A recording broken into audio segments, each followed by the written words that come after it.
So let's get right back to it. This is your fourth trip back to Kansas this year. Why are you making a point of returning so often? Well, first of all, it's home. It's always great to come home. I think this is the second time I've been back to Wichita since I became the director of the CIA now 3 times ago. Might have been a third time in there somewhere. Lots of cabinet secretaries go home an awful lot more than that. We just haven't managed to do it. I frankly wish we'd get back here a whole lot more. My point today is really straightforward. Senior Advisor Trump told me, probably 4 or 5 months ago that she was coming out here for an event with Wichita State, some really remarkable work that was being done at Wichita State to train the 21st century workforce, along with private sector companies, the biggest, Spirit and Textron, some of the smaller companies too. And I reminded her that was my hometown. I'd love to come out and be part of that because that workforce development matters to my mission too. To keep America safe, we have to have a strong, robust economy, and everyone needs to understand not only do we have that today, but that our workforce is prepared to continue to compete around the world for the next decade, the next 50 years. So it'll be a lot of fun to come out here and talk about the great work this administration is doing to ensure that our workforce is prepared to compete all around the world in a globally competitive space for decades to come.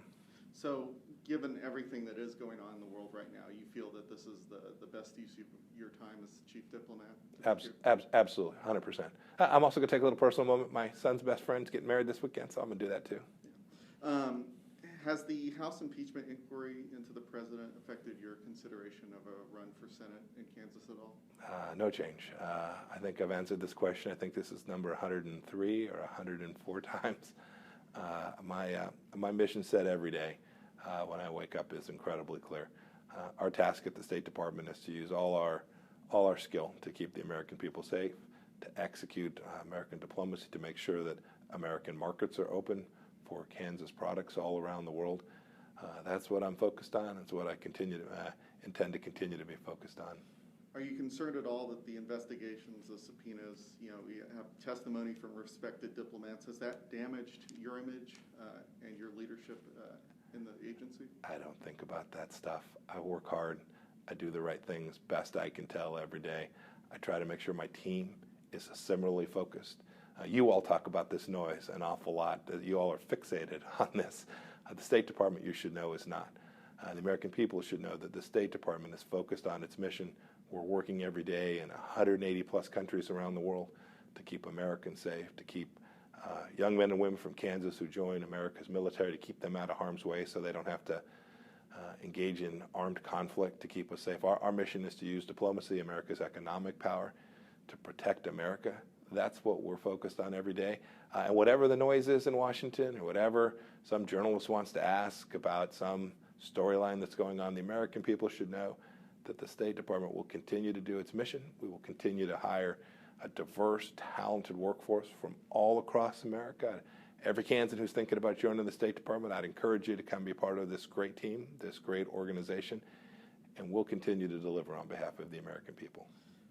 Bill Taylor told Congress this week that he sent you a cable on August 29th expressing his misgivings in the delay of military aid to Ukraine. What did you do with that cable? Yeah, I'm not going to talk about the inquiry this morning. So did you relay his concerns to the president? Look, I came here today to talk about workforce development. Came here today to talk about the great things that are going on here in Kansas. This inquiry will proceed. Congress will perform its oversight function. The State Department will continue to do all the things that we're required to do under the law and the Constitution. We understand their role. I was a member of Congress. I think it's absolutely important that they perform their function in a way that is professional. I wish that they were doing that. Unfortunately, today they are not. You know, the same inquiries that you described, we're not even allowed to make sure that our officers and civil servants are protected. That we're not allowed to have State Department officials in the hearing room to ensure that the information that we work with, when our allies share information with us, we have an obligation to protect that information. We don't have anybody in the room to make sure that that State Department official who's testifying is able to protect that. That's not right. It's not fair. I get notes from people in Kansas all the time saying they agree. I think it's unfair too. I think the American people understand that. I hope that they'll proceed in a way that is transparent and fair, and then the inquiry will wrap up. Were you comfortable with the president lifting sanctions on Turkey a day after Erdogan met with Mr. Putin? Isn't Erdogan kind of the big winner under these circumstances? Let's see, I think you had 3 questions in there. So the first question was I comfortable? Yes, I recommended that to the president.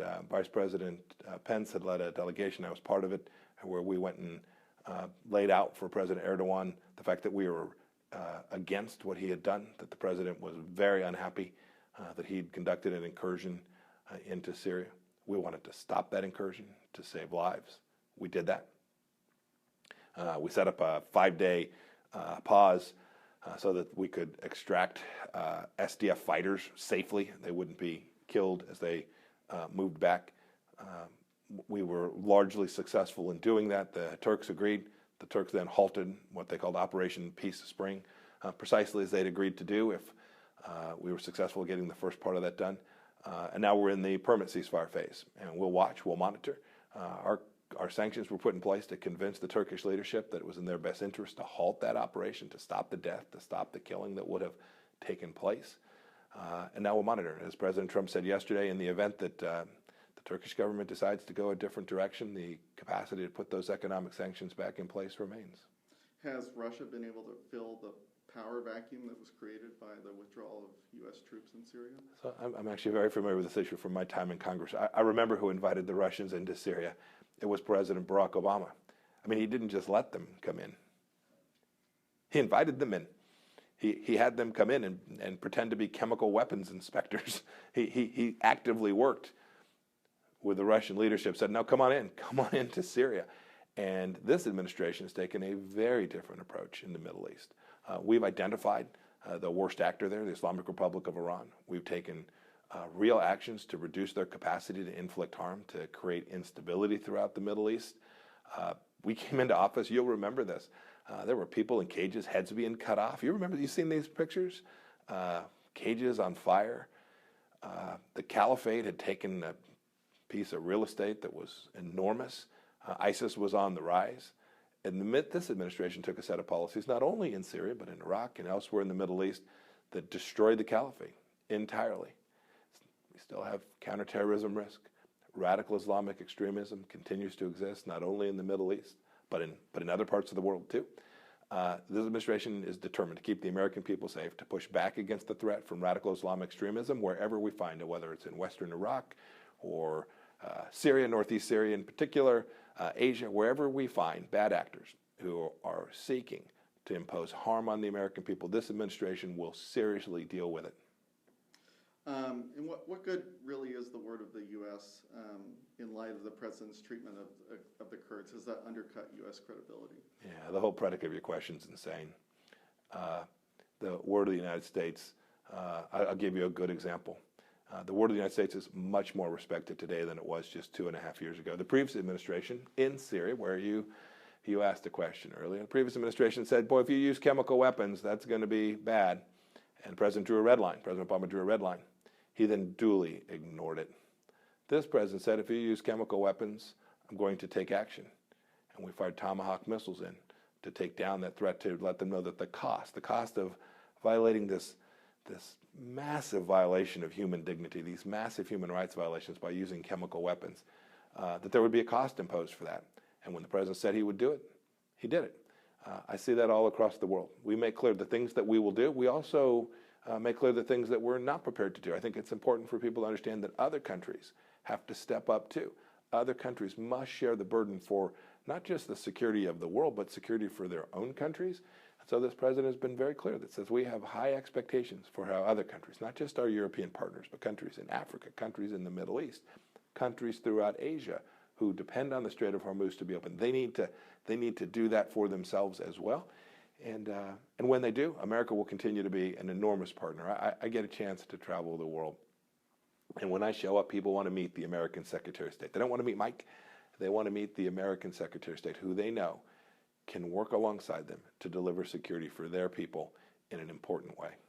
And then lastly, will you, on the domestic front, will you comply with yesterday's court order to release documents on State Department communications with Rudy Giuliani within 30 days?